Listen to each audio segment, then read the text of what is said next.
So, AI is all the rage. All the rage. How's it being used in real estate?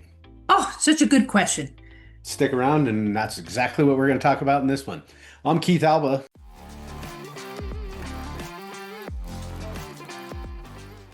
Roxane Webster. We're the owners and partners here at My Home Team. AI. It is the big topic. It's all the rage. There Yeah, are it's getting realtors posting large, dancing polar bears. getting bigger, right? Yeah, definitely starting to see some trends that I could do without, but also, I think it's a pretty Oh, good tool. it's profound, right? Yeah. Remember you and I going to a class last year, and this gal, God bless her, she spent the first hour showing us the stupid animal tricks, right? That you can go here and it'll write a country western song about your client. I'm like, Can put you in a toy box, my and you're fine. WTF face just keeps getting bigger and bigger, and Keith is elbowing me. And finally, I couldn't help myself. I raised my hand and I said, this is all fabulous. It's all a lot of fun, right? However, how can I use this technology to either market myself better or to represent my clients better? All the rest of this are stupid animal tricks. So, Yeah, little editorial. exactly. And we still see those things, right? We just went through the holiday season and everybody was doing the Mariah Carey sparkly jumpsuit in the winter wonderland sort of a thing. And it's just like, that's definitely one of the things that AI can do. However, some of the things that we see it being an integral part of real estate when used properly, let's talk about a few of those ideas, Rox.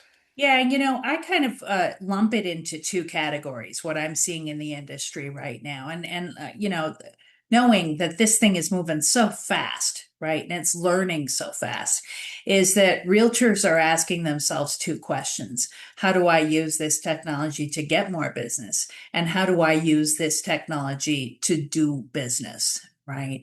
And to get more business, you can read some business books.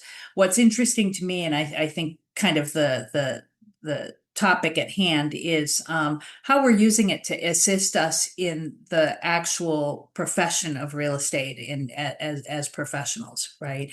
And then what are some of the threats around that, and how do you, as a consumer, potentially navigate that with somebody that you'd be working with? Does that Yeah. sound good? Yeah, let's do it. So I think starting with it, how do I get more business, right? We're already starting to see it. A lot of agents are starting to use these things. As a consumer, what I'll tell you to expect is expect more posts on the social media. They're going to We're be a doing little it. bit fancier. They're going to be a little nicer, cleaner, put together well.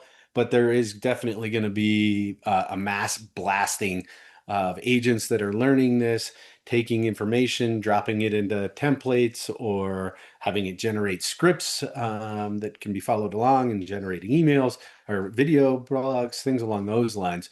I can definitely see already that is taking off.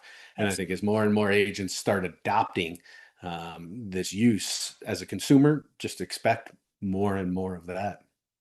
In our already noisy attention economy. And it isn't just us, it's everybody, right? Everybody's seeing this technology and saying, how do I use it to get more eyeballs on me? Because that's how we all do business. So sorry, we'll be doing it too, but I would like to think we'll do it better and more tastefully. Yeah, I agree. I think also, a lot of what I'm seeing is some predictive analytics and that kind of a stuff. So as a consumer, you've been in your house for a longer period of time. I would expect that you'll start getting a lot of marketing materials to the home. Hey, thinking about a move, right? You're sitting in that average ownership timeline. Maybe some of your behavior or posts on social media are starting to indicate that you are looking into the potential of selling. So, doing some inquiries through AI on what renovations will net me the most money or increase my sales price the most, right? All of that is going to leave a digital trail, which may start flagging you as a potential real estate consumer in the near future. That's right. That's right. Very interesting stuff around that, around getting business. When we start looking at doing business, um, there are a lot of interesting things, but I think to start out with, you know, what it should do, what it shouldn't do, right?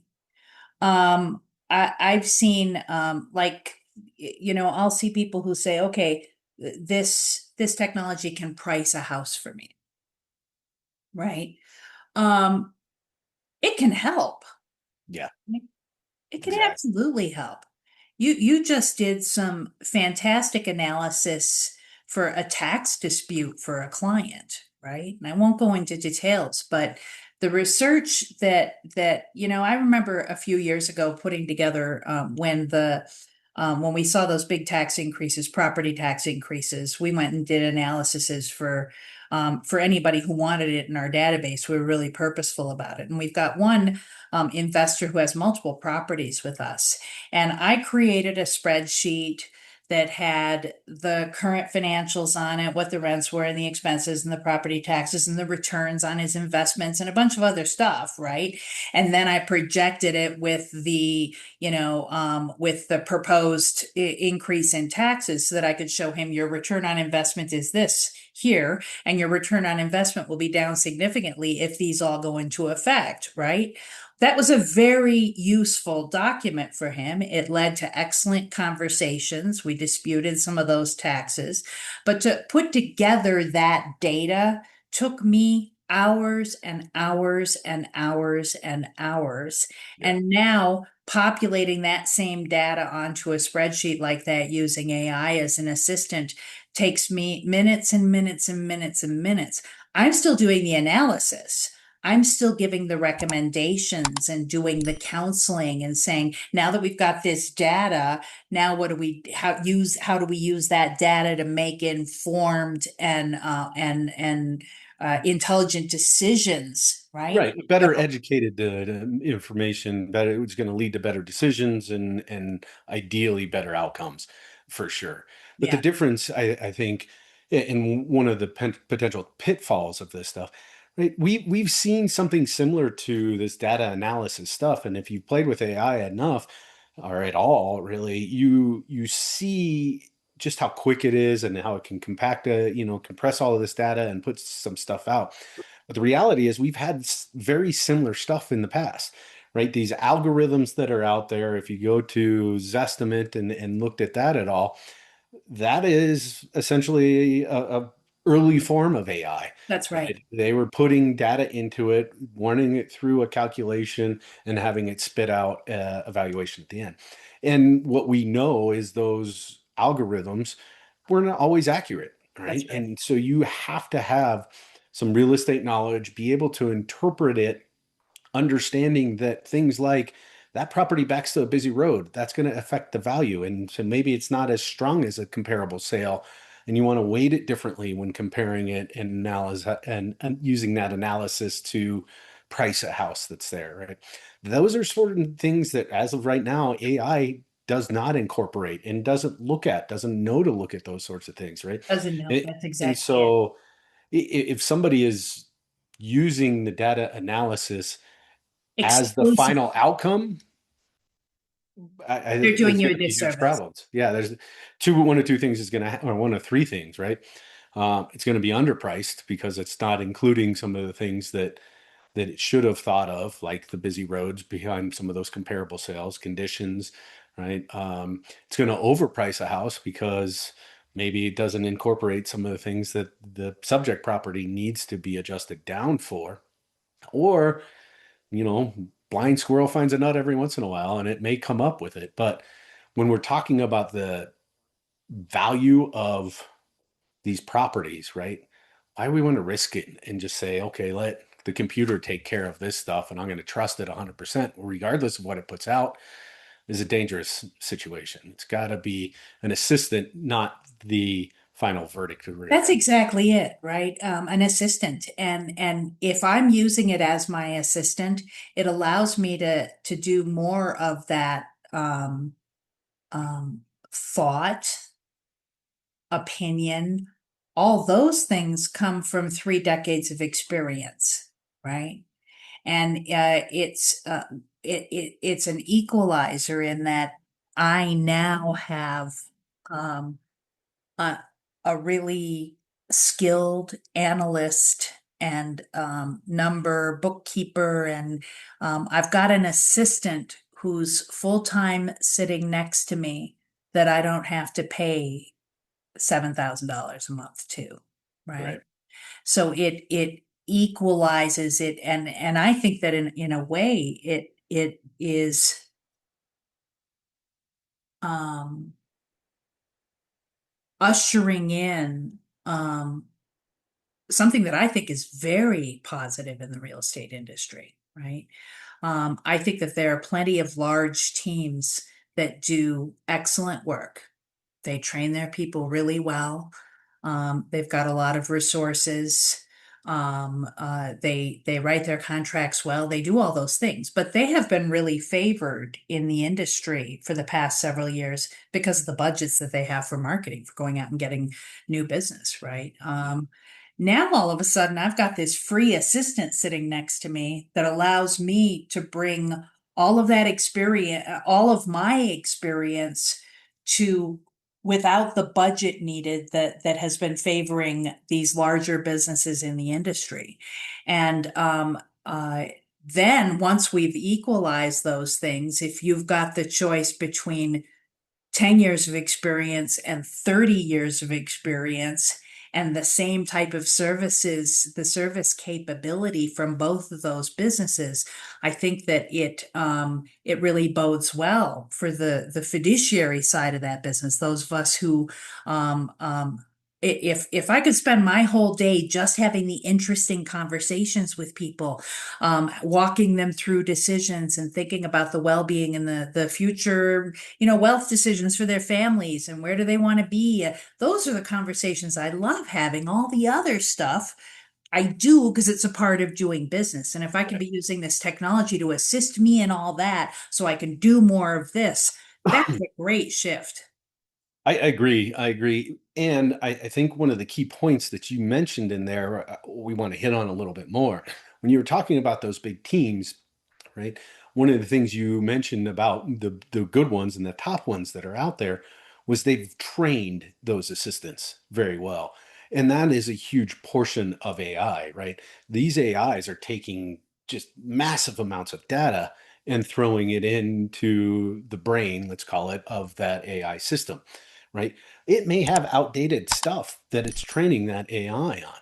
And so, really, when we're talking about training, it's not just the in person and staff and live people that are a part of that team, but now this AI assistant also needs to be trained. It's got to have some guardrails put on it. It's going to have a knowledgeable person that understands how to use it, where the flaws of it are, and Supervise it. how to operate around it, right? You got Because a contract a few months ago that took my breath away. Tell us about that. yeah, it was obvious that this other agent had just basically said, "Hey, complete this contract on behalf of my client. Here's kind of the general parameters that we want to see." And shockingly, there was no, well, I don't know. There was either no verifying or double checking it, or the information knowledge base that that agent had wasn't skilled enough to be able to catch the errors, the mistakes, and the problems, right? They had pulled in and parked clauses into a 2025 contract that reflected the contract law of several generations ago of contracts. Right. Because they simply trusted that large database of information, and that AI had pulled out clauses from an old contract that had been changed years ago. We go through contract changes on an annual basis. Not every contract gets touched in those, but they're constantly evolving, updating, changing, those sorts of things. And that's what I'm referring to in terms of those guardrails that, we got to make sure that the instructions that are being given to that are saying, here's the data set that I want you to look at, right? Not all of the contracts from years and years ago, but this is the specific contract. But even still, in that sort of stuff, I think allowing it to write a contract on behalf of a client when you're talking It's about hundreds ridiculous. of thousands of dollars is lazy. It, Yeah. it, it really is lazy. And I think that if I were to look at the two main threats that we see from this technology to the consumer, right? Um, uh, that's one of them, the overconfidence in the technology and its capabilities of us as an industry realtors, Yeah, right? without the verification. Without the verification. That's threat number one. The other one is how much easier it's going to be to commit fraud. Tell us about that. Yeah, I mean, because of the dollars Not and the us. digits, Right. yeah, the digits that are involved in a real estate transaction when you're talking about, funds being sent to pay off an old mortgage or down payment amounts that the buyer needs to wire in or transfer in to close on the transaction, funds from the lender coming in to make up the difference on those sorts of things. The size of those transactions are very intriguing to people with ill intent, Yeah. right? And this isn't a new thing, right? It's something that we've been dealing with for years now. Is these guys with that ill intent trying to get in the middle of our transactions and adjust the wiring instructions and have those Wire fraud down and payments sent misdirection, overseas or something along identity those lines, theft, and right? yeah, yeah. And typically there were some flags that would occur in those phishing attempts, misspellings, grammatical errors, just different things that would absolutely raise a flag. Tonality, stuff Yeah. that made you feel like you were getting this email from the king of Nigeria. Yeah, right. Those old school things that we all That's became right. accustomed started happening here. But now with AI, right, these ill intent people can run their, scripts and quotes and things through that and say, clean this up to make me sound like an American title company employee. I want it to be authentic. I want it to be real. There should be, using language that is used in a typical transaction. All of that stuff is data that the AI, large language models have been trained on and can absolutely do. And so now a lot of those flags are getting removed. They're being taken out. It sounds legit. The imaging, is spot on, and they're copying of the logos and, just mimicking exactly what some of those emails look like.